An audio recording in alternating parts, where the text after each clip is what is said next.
নমস্কার, আমার আপনজনেরা রুদ্রবার্তায় আপনাদের সকলকে স্বাগত জানাই। আমি রুদ্রপ্রসাদ ব্যানার্জি। অবশেষে বাংলার বুকে সেই দিন আমরা দেখলাম যখন নতুন যুগের সূচনা হলো বাংলার রাজনীতিতে, এবং বোঝা গেল যে বাংলার বুকে পরিবর্তন শুধুমাত্র সময়ের অপেক্ষা।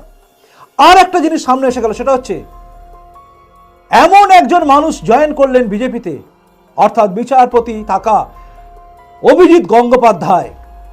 তাকে দেখে তার রাজনীতির ময়দানে পা দেওয়ার সঙ্গে সঙ্গে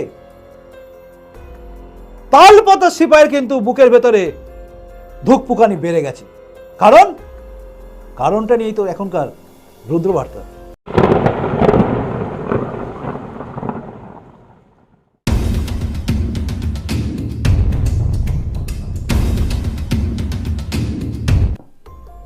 প্রথমে বলে রাখি আপনারা নিশ্চয়ই জানেন যে বিচারপতি থাকা অভিজিৎ গঙ্গোপাধ্যায় আজ রাজনীতির ময়দানে পা রাখলেন। তার এই রাজনীতির ময়দানে পা রাখার কিন্তু দরকার ছিল না। খুব ভালো করে ভাববেন, এখনো 5 মাস না 6 মাস ছিল বাকি। তিনি বহাল তবিয়তে যেভাবে বিচারপতি ছিলেন, বিচারক হিসেবেই থাকতে পারতেন, এবং তারপরে অবসর নিয়ে তিনি কিন্তু বহাল তবিয়তে পেনশনের টাকা পেতেন, এবং তারপরে বই পড়া, ঘুরতে যাওয়া, যেটা সবাই করে থাকে সেটাই করতে পারতেন। কিন্তু তিনি তা করেননি। তিনি বেছে নিয়েছেন বঞ্চিত, নিপীড়িত, অত্যাচারিত মানুষদের জন্য কিছু করার জায়গা, কিছু করার কাজ, যে কাজটা কণ্টকান্য পথ, অর্থাৎ কাঁটা বেছানো পথের মধ্যে তার হাঁটা। উত্তপ্ত রাজপথ নয়, উত্তপ্ত রাজনীতির পথে তিনি পা দিয়েছেন খালি পায়ে। উদ্দেশ্য তার একটাই, নিপীড়িত, অত্যাচারিত, অবহেলিত, বঞ্চিত মানুষদের বাঁচানো, বদলে দেওয়া এই রাজনীতির পঙ্কিল জায়গায় এই অত্যাচার, নিপীড়ন, বঞ্চনা, শোষক, এই সমস্ত কিছু করা এই সরকারকে বদলানোর জন্য তার রাজনীতির ময়দানে আসা। তিনি বুঝিয়ে দিয়েছিলেন কেন তিনি কংগ্রেস করেননি, কেন তিনি সিপিএমে যাননি, কেনই তিনি বিজেপিতে এসেছেন। তার কাছে পরিষ্কার সব কথা ছিল যে তিনি সিপিএম করতে পারেন না। তার কারণ হচ্ছে সিপিএম ধর্মে বিশ্বাস করে না, আর তিনি ধর্ম বিশ্বাস করেন, ঈশ্বরে বিশ্বাস করেন। তাই তার কাছে সিপিএমে যাওয়ার কোনো অপশান নেই। কংগ্রেস মানেই হচ্ছে একটা পরিবারবাদের মধ্যে ঘিরে থাকা কংগ্রেস, সেখানে তার যাওয়ার জায়গা নেই। তাই এই রাজ্যের এই অপশাসনকে সরাতে গেলে, বঞ্চিত মানুষদের সঠিক বিচার দিতে গেলে রাজনীতির এই কাঁটা বেছানো পথে তাকে নামতে হবে, এবং সেখানে তাকে ধরতে হবে ভারতের জাতীয় দল বিজেপিকে। তাই তিনি বিজেপিতে এসেছেন, এবং এসে তিনি এই সরকারকে উৎখাত করার শপথ নিয়েছেন, এবং আজকে তিনি যোগদান করলেন। দেখুন, বহু যোগদান পর্ব আমি দেখেছি আমার জীবনে। আমি আপনাদের বলি, আমি প্রত্যক্ষ রাজনীতি করেছি। আমি রাজনীতির ময়দানের সঙ্গে বহুদিন ধরে যুক্ত ছিলাম, এবং দেখেছি, এবং আমার এত বছরের জীবনে আমি দেখেছি রাজনীতিতে বহু মানুষের যোগদান করা, কিন্তু আমি দেখিনি কোনো মানুষকে ঘিরে এইভাবে উন্মাদনা। বিজেপির একদম এমপি, প্রাক্তন এমপি লকেট চ্যাটার্জি, এখনো এমপি আছে, লকেট চ্যাটার্জি এবং সজল ঘোষ, বড় বড় তাবড় নেতারা অভিজিৎ গঙ্গোপাধ্যায়ের বাড়িতে গেলেন। বাড়ি থেকে তাকে গাড়ি করে নিয়ে যাচ্ছেন, এবং গাড়িতে নিয়ে গিয়ে তাকে যখন সল্টলেকের অফিসে নিয়ে যাওয়া হচ্ছে, বিজেপির অফিসে, তখন তার উপরে পুষ্পবৃষ্টি হচ্ছে, শাঁখ বাজছে, উলুধ্বনি হচ্ছে। আপনি দেখেছেন? আমি দেখিনি। বহু রাজনীতি নেতার যোগদান দেখেছি, বড় বিশিষ্ট ব্যক্তির যোগদান দেখেছি, কিন্তু এই মানুষটার ক্ষেত্রে যা হয়েছে সেটা সত্যি বলছি আমি দেখিনি। অভূতপূর্ব, ভাবা যায় না। আর এটাই হওয়া উচিত, কারণ এই স্ট্রেচারের একজন মানুষ রাজনীতিতে নামছে মানে রাজনীতির ময়দান থর করে কাঁপবে। কারণ এই মানুষটা বহু মানুষের উপকার করে এসছেন, বহু মানুষের। সেই মানুষটা স্বেচ্ছায় কাঁটা বেছানো পথে নামছেন, তো তাকে সম্বর্ধনা দেবেই তো। আর সেটা যদি রাজনৈতিক দলটা যদি বিজেপি হয়, তাহলে সে তো আরও সম্বর্ধনা দেবে, জাতীয়তাবাদী অভিনন্দন জানিয়ে তাকে গ্রহণ করে নেবে। আর সেটাই আজকে আমরা দেখলাম, চাক্ষুষ করলাম। আপনিও দেখুন। भारत माता की नरेंद्र मोदी जी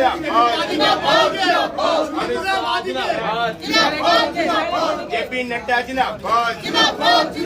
डॉक्टर सुकांत मजुमदार शुभेंदु अधिकारी वंदे मातरम बीजेपी श्री राम। भारत माता की भारत माता की महान देशेर महान नेता नरेंद्र मोदी नरेंद्र मोदी দেখলেন, তাকে বরণ করে নেওয়া হলো, বিজেপি তাকে বরণ করে নেওয়া হলো, বিজেপিতে তাকে বরণ করে নেওয়া হলো। সুতরাং তাকে মধ্যখানে বসিয়ে একদিকে সুকান্ত মজুমদার অর্থাৎ এই রাজ্যের বিজেপি রাজ্য সভাপতি, আরেকদিকে বিরোধী দলনেতা যার দিকে তাকিয়ে আছে আপামর জনগণ, সে শুভেন্দু অধিকারী, দুজনের মধ্যখানে বসতে পেলেন বা বসার জায়গা করে দেওয়া হলো অভিজিৎ গঙ্গোপাধ্যায়কে, অর্থাৎ যোগ্য সম্মান তাকে দেওয়া হলো। বিজেপি তাকে দিল যোগ্য সম্মান। পিছনে দাঁড়িয়ে রইলেন লকেট চ্যাটার্জি, কৌস্তব বাগচি থেকে শুরু করে তাবর তাবর বিজেপির নেতা। সবার মুখে হাসি ছিল, সবাই উন্মুখ হয়েছিল সেই যোগদান পর্বে, সবাই তাকিয়ে দেখেছে অভিজিৎ গঙ্গোপাধ্যায়ের বিজেপিতে যোগদান। এবং অবশেষে আমরা পেলাম রাজনীতির ময়দানে এমন একজন ব্যক্তি, যে ব্যক্তির দিকে তাকিয়ে আছে গোটা দেশ। কারণ এই রাজ্য যেখানে দুর্নীতি এমন জায়গায় আছে যে দুর্নীতির কথা বললে বাচ্চা ছেলেও জানে দুর্নীতির বাইরে কিছু আছে তো বলুন, কারণ সবাই জানে এখানে দুর্নীতি হয়। সেই দুর্নীতিকে পুরোপুরি বিচারের মাধ্যমে সামনে আনা, বিচারের মাধ্যমে সিবিআই তদন্ত, ইডি তদন্ত করতে দেওয়া বা করানো, এই বিচারপতি থাকা অভিজিৎ গঙ্গোপাধ্যায়ের দিকে সবার নজর ছিল, সবার নয়নমণি তিনি। তিনি গোটা বাংলার, আপামর বাংলার যত জনগণ আছে, শুধুমাত্র তৃণমূলের কিছু ওই মুষ্টিমীয় লোক যারা চাকরি বেচেছে, যারা চুরি করে, চাল চুরি করে, ডাল চুরি করে, কয়লা চুরি, বালি চুরি, গরু পাচার, কয়লা পাচার, এইসব কাণ্ডে যারা জড়িত আছে, তারা ছাড়া প্রত্যেকেই তাকে ভগবানের পরে স্থান দিয়েছে। কে কি বললো তাতে যায় আসে না, কোথাকার কে কল্যাণ ব্যানার্জি কি বললো না বললো, ভুসিমাল বললো, এসব শুনে আমরা বুঝি যে প্রত্যেকে আয়নার দিকে তাকিয়ে তাকিয়ে কথাগুলো বলছে। অর্থাৎ কেউ সামনে বিচারপতি মানে প্রাক্তন বিচারপতি অভিজিৎ গঙ্গোপাধ্যায়কে দেখছে না, সবাই নিজেকে দেখছে আয়নায়, দেখে এই সমস্ত কথাগুলো বলছে। আমরা জানি, তাই আমরা এসব নিয়ে ভাবিত নই। আমরা অভিজিৎ গঙ্গোপাধ্যায় কি বলছেন সেটা শোনার জন্য উন্মুখ হয়েছিলাম। শুনুন। আজ আমি একেবারে একটা নতুন জগতে পা দিলাম এবং এই সর্বভারতীয় দলে, যেখানে মহান নেতা নরেন্দ্র মোদী, অমিত শাহ এরকম লোকেরা আছেন, পশ্চিমবঙ্গের তাদেরকে দেখতেই পাচ্ছেন, leader of the opposition secretary Mangal Pandeyji এবং অন্যান্য স্টেট সেক্রেটারি, স্টেট প্রেসিডেন্ট আমাদের সুকান্ত দা, তাদের অ্যাডভাইস এবং সাজেশন আমার প্রতি মুহূর্তে লাগবে। কারণ আমি দলের একজন শৃঙ্খলাবদ্ধ সৈনিক হিসেবে কাজ করতে চাই।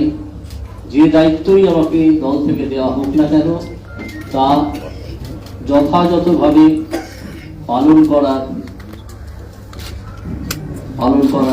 করতে আমি প্রতিজ্ঞাবদ্ধ এবং আমি তা করব। আজ আর বিশেষ কিছু বলার নেই, এই কথা বলা ছাড়া যে আমাদের প্রথম উদ্দেশ্য হচ্ছে পশ্চিমবঙ্গ থেকে একটা দুর্নীতিগ্রস্ত দলের এবং একটা দুর্নীতিগ্রস্ত সরকারের বিদায় লগ্নের সূচনা করে দেওয়া এই লোকসভা ভোটে, যাতে 2026-এ তারা আর ক্ষমতায় আসতে না পারে।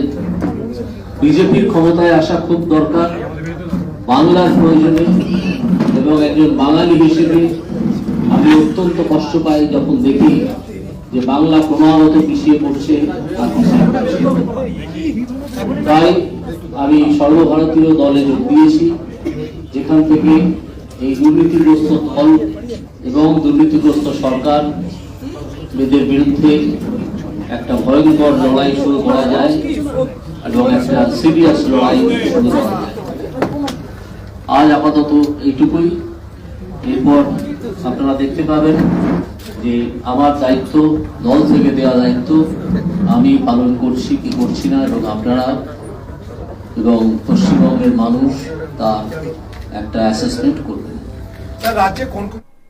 শুনলেন অভিজিৎ গঙ্গোপাধ্যায় কি বললেন। তিনি রাজনীতির ময়দানে নামলেন এবং তিনি বিজেপি ঝান্ডা আজকে ধরলেন এবং তিনি বললেন আমি শিখব, কর্মী হিসাবে শিখব এনাদের হাত ধরে। অর্থাৎ একদিকে আমাদের রাজ্যের বিরোধী দলনেতা শুভেন্দু অধিকারী, আরেকদিকে ডক্টর সুকান্ত মজুমদার, এনাদের হাত ধরে তিনি শিখবেন। সত্যি রাজনীতি শেখারও ব্যাপার আছে, কারণ তিনি যে জায়গায় ছিলেন সেই জায়গায় রাজনীতির ময়দান দুটোর মধ্যে অনেক ডিফারেন্স, কিন্তু তবু তিনি নেমে এসছেন। আজ বাংলার জনগণকে বুঝতে হবে তিনি কিন্তু তার স্বাচ্ছন্দ্যে সুখে থাকা জীবন ছেড়ে আজকে রাজনীতির ময়দানে নেমেছেন। ভাববেন না তার কোনো ধান্দা ছিল, কিচ্ছু নেই। ধান্দা থাকলে মানুষ নিজেরটা বুঝে নিত, সেটিং করে নিলেই হয়ে যেত ধান্দা বড় বড়। যারা রটাবে এবার না যে ধান্দা, তাদেরকে বলবেন যে সেটিং করলেই তো ধান্দা ছিল। বিচার ব্যবস্থায় যদি কাউকে ধেড়ে ইঁদুরকে যদি বলা হতো তোমার কিছু হবে না, যদি তথাকথিত কোনো একজনকে বলা হতো তোমার কিছু হবে না, কোনো চিন্তা নেই, বিনিময় কিছু যদি আসতো, সেটাকে বলে সেটিং, সেটা হচ্ছে ধান্দাবাজি। তা তিনি করেননি।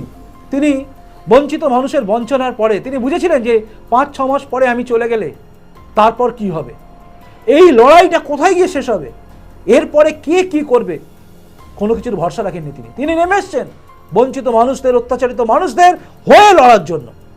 এবং তিনি জানতেন এই প্ল্যাটফর্ম হচ্ছে সঠিক প্ল্যাটফর্ম, যেখানে দাঁড়িয়ে লড়াই করে বাংলার নিপীড়িত অত্যাচারিত মানুষদের সমস্ত কিছুর বদলা চোখানো যায়, এই সরকারকে ছুঁড়ে ফেলে দেওয়া যায়। তিনি জানেন কোনটা সঠিক জায়গা, কারণ তিনি অবিচক্ষণ, এটা কেউ বলবে না। তার বিচক্ষণতার দিক থেকে কারোর প্রশ্ন নেই, তাই তিনি বেছে নিয়েছেন ভারতীয় জনতা পার্টিকে। আর এই ভারতীয় জনতা পার্টিতে বেছে নেওয়াটাই কিন্তু সর্বনাশ হয়ে গেল তালপাতা সেপাইয়ের, যে নামটাও তিনি দিয়েছেন। তালপাতা সেপাইয়ের কিন্তু এবার বুকের ভেতরে ধুকপুক ধুকপুক ধুকপুক করবে। কেন জানেন? কারণ হচ্ছে তার কেন্দ্রে যদি এই অভিজিৎ গঙ্গোপাধ্যায় দাঁড়িয়ে যায় তাহলে কি হবে। আপনি ভাবছেন নিশ্চয়ই যে কি হবে, এত ভোটে যেতে সেখানে কি হবে, তালপাতা সেপাই তো ভোটে জিতে যাবে। অত সোজা না। যে সমস্ত মানুষরা ভোট দিত তারা আজকে জানে এই তৃণমূল অ্যাকচুয়ালি কি, তারা জানে অত্যাচার কাকে বলে, তারা দেখেছে কিভাবে পার্থ চ্যাটার্জি, তারপরে এই জ্যোতিপ্রিয় মল্লিক, এরা দুর্নীতি করেছে। খাবার সেখানে চুরি, রেশনের চাল চুরি, এইসব ডাল চুরি, তেল চুরি, সব চুরি করেছে।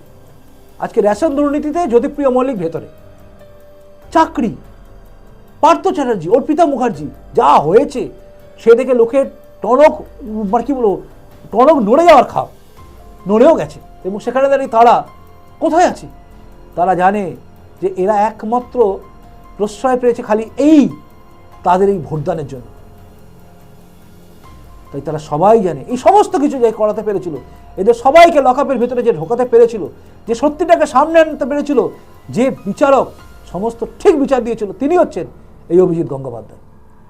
অনেকে বলেন তৃণমূলে যে তিনি নাকি বিজেপিতে যাবেন বলে সমস্ত বিচার এইগুলো রায়গুলো দিয়েছেন। আরে লজ্জা থাকা উচিত এদের। এতবার তো সুপ্রিম কোর্টে দৌড়েছেন, ডিভিশন বেঞ্চে দৌড়েছেন, কোনো একটা রায়, যে রায়টা তিনি ভুল দিয়েছেন বলতে পারবেন?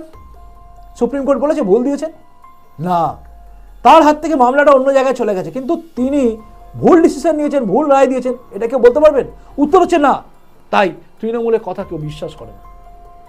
হিন্দু, মুসলিম, শিখ, খ্রিস্টান এসব কিছু ফ্যাক্টর নয়, কারণ তিনি বিচারক থাকাকালীন প্রত্যেকের জন্য কাজ করেছেন। যারই অভাবের কথা তিনি শুনেছেন, তিনি এগিয়ে গেছেন, মানুষের জন্য করেছেন। চাকরিতে বঞ্চিত থাকা লোকেদের, ছেলে মেয়েদের ধর্ম নেই, মুসলমান, হিন্দু এসব নেই, তারা বঞ্চিত। যে ছেলে মেয়েদের ভবিষ্যৎ কেড়ে নেওয়া হয়েছে চিকিৎসক, মানে শিক্ষকের ভুল শিক্ষক দিয়ে, সেই ছেলে মেয়েগুলোর মধ্যে হিন্দু মুসলিম হয় না, সবাই আছে। তারা যে চাল, খাবার চাল চুরি হয়েছে রেশনের, সেই চাল শুধু হিন্দুর বাড়িতে যেত না, মুসলিমদের বাড়িতে যেত। সেই কেন্দ্রে যেখানে তালপাতা সিপাই দাঁড়ায়, সেই কেন্দ্রের লোকেরাও বঞ্চিত হয়েছে। আর সবাই জানে সেই বঞ্চনার বিরুদ্ধে যদি কেউ রায়দান দিয়ে থাকে, সেটা হচ্ছে একমাত্র অভিজিৎ গঙ্গোপাধ্যায়। তাই প্রত্যেকে তার সাথ দেবে। আর সেখানে গিয়ে কিন্তু ভয় এই তালপাতার সেপাইয়ের। তাই তালপাতার সেপাই কিন্তু সরাসরি আক্রমণে যায় না, সে ঘুরে যায়। সে কায়দা করে বলে বিজেপির সঙ্গে আগে থেকে সাটগাঁট ছিল, শাক দিয়ে মাছ ঢাকার চেষ্টা। কে কোম্পানিতে ছিল, কে কোম্পানিতে ছিল না, আজ আমরা সবাই জানি। আমরা জানতাম না সিইও কে ছিল, পরে জেনেছি ঈদ তলবে যে সিইওর কে ছিল, জানি না আমরা, তখন জানতাম না, পরে জেনেছি। তাই সব তো সামনে আসছে, আর সব কটা সত্যি অভিজিৎ গঙ্গোপাধ্যায় বিচারক থাকাকালীন সব কটা বের করে দিয়ে গেছেন। তাই সবাই কিন্তু এক বাক্যে অভিজিৎ গঙ্গোপাধ্যায়ের পাশে দাঁড়াবেন। আর সেখানে গিয়ে যে ভোটে তালপাতা সেপাই জিতেছিল, তার চেয়ে দ্বিগুণ ভোটে ইনি জিতবেন। অর্থাৎ মার্জিন পুরো ঘুরে যাবে, খেল পুরো ঘুরে যাবে, খেলা বদলে যাবে যদি অভিজিৎ গঙ্গোপাধ্যায় তালপাতার সিপাইয়ের কেন্দ্রে দাঁড়ায়। তাই তালপাতার সিপাই কিন্তু এখন ভয়ের চোটে অন্য কিছু বলবে। তাই আমার মনে হচ্ছে এবার তালপাতার সিপাইয়ের বুক ধুক ফুক ধুক ফুক ধুক ফুক করছে। আপনি কি বলেন? আমি কোথাও ভুল বললাম কি? কোথায় ভুল বলেছি আমি? যুক্তি দিয়ে বলবেন। বিচারপতি থাকা অভিজিৎ গঙ্গোপাধ্যায় না হিন্দু দেখেছেন না মুসলিম দেখেছেন। আজ তাকে দেখে কি মুসলিমরা ভাববে হিন্দু, নাকি ভাববে এ আমাদের সেই ত্রাতা যে আমাদের বাঁচিয়েছে, যে আমাদের অত্যাচার করা, আমাদেরকে বঞ্চনা করা লোকগুলোকে গাড়দে পড়ার ব্যবস্থা করেছেন। আপনি কি ভাবছেন? কমেন্টস করে জানাবেন। যদি মনে হয় প্রতিবেদনটা শেয়ারযোগ্য, সবাইকে শেয়ার করা দরকার আছে, তবেই শেয়ার করবেন। যদি মনে হয় এটা লাইকযোগ্য ছিল তাহলে লাইক করবেন। আর যদি মনে হয় এই চ্যানেলটা এত কিছু শোনার পরে সাবস্ক্রাইব করা যেতে পারে, তবেই আমার চ্যানেলটা সাবস্ক্রাইব করে আমার আপনজন হয়ে তারপর যাবেন। এখনকার মতো আসি, দেখা হচ্ছে এরপরে রুদ্রবার্তা। খুব ভালো থাকুন। নমস্কার, বন্দে মাতরম, ভারত মাতা জয় হোক, জয় হিন্দ।